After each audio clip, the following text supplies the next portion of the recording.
Hello viewers, welcome back to this channel. Today we will look at another chapter of the Bhagwat Gita and understand the messages it imparts us. My name is Ritesh Raj, so let's begin. Today we are going to do chapter 8, which is about attaining the Supreme. This chapter is all about the different ways, activities and times when one attains the Lord after death and how we can reach his abode and really get out of the cycle of births and deaths, never to return back to earth.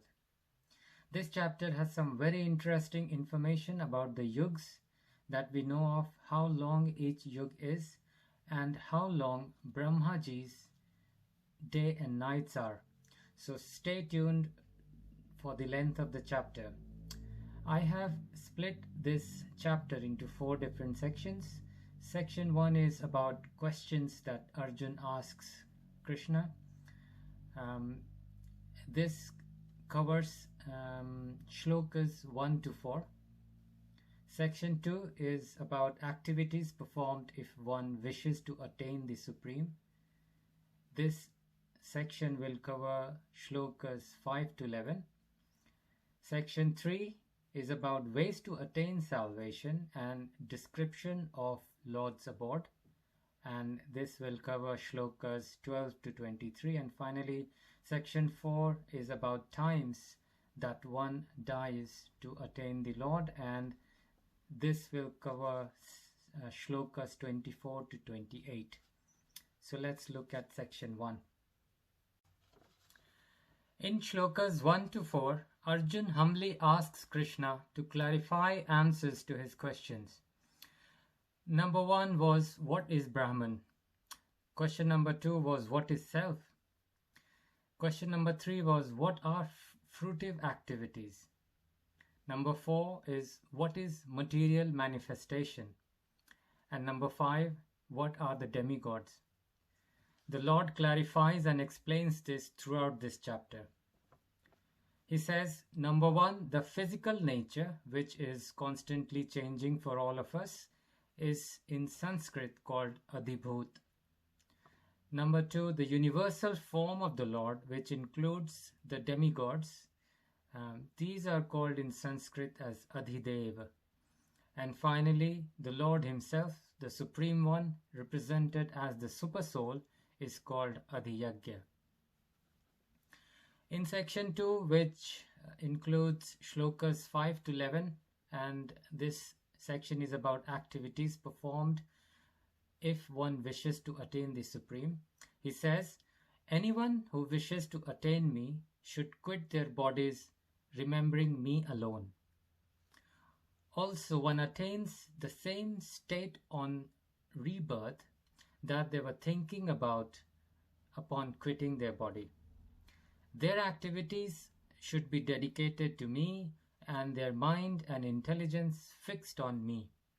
They should meditate me as the Supreme Personality of the Godhead, who knows everything, is the oldest, is the controller of everything, is smaller than the smallest, is beyond all material conception, is unconceivable, is luminous like the sun, and is transcendental beyond this material nature. The practice of yoga teaches us how to fix our life air between our eyebrows. To this, one should add the activity of remembering the Supreme Lord at the time of death to attain to the Supreme Personality of Godhead. Those who follow the path of renunciation, who are learned in the Vedas, and who utter Omkar enter into Brahman.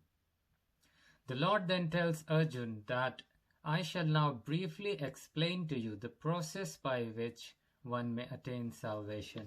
And this takes us to section 3, which is about ways to attain salvation and also the description of the abode of the Lord.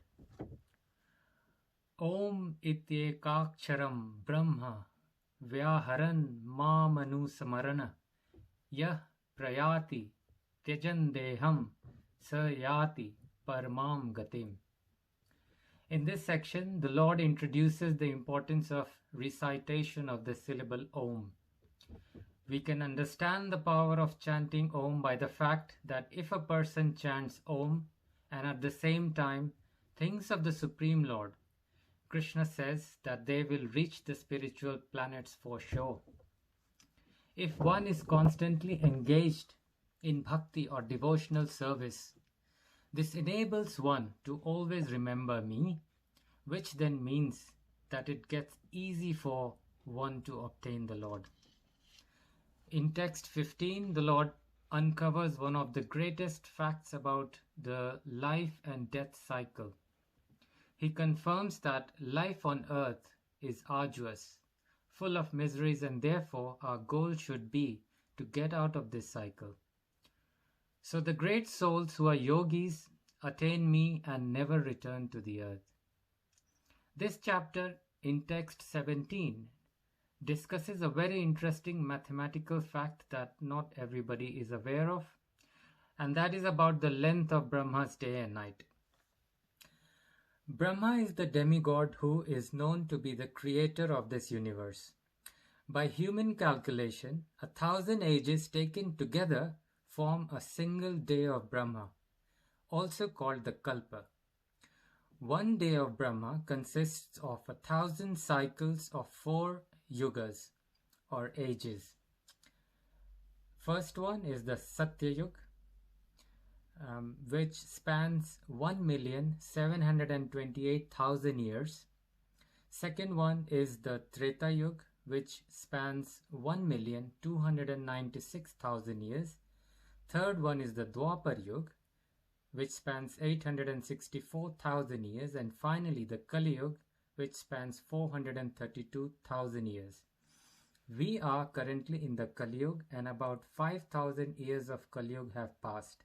So it looks like we still have about 427,000 years of Kali Yuga to face.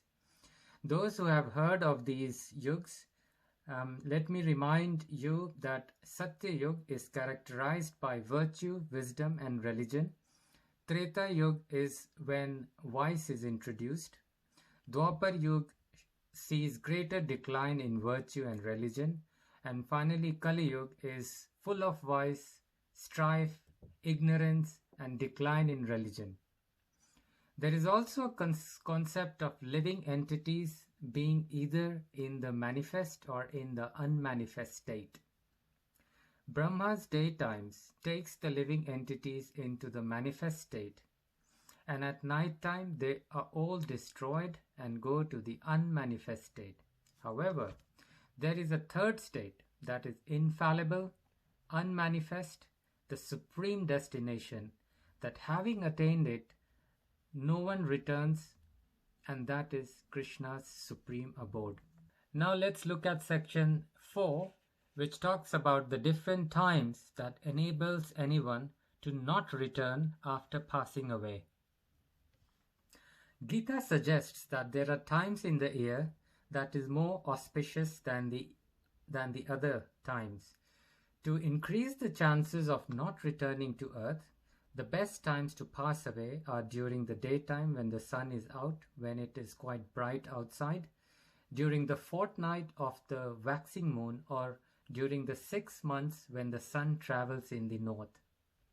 However, those who pass away during darkness at night, the fortnight of the waning moon, or the 6 months when the sun passes to the south, reaches the moon planet but again comes back to earth.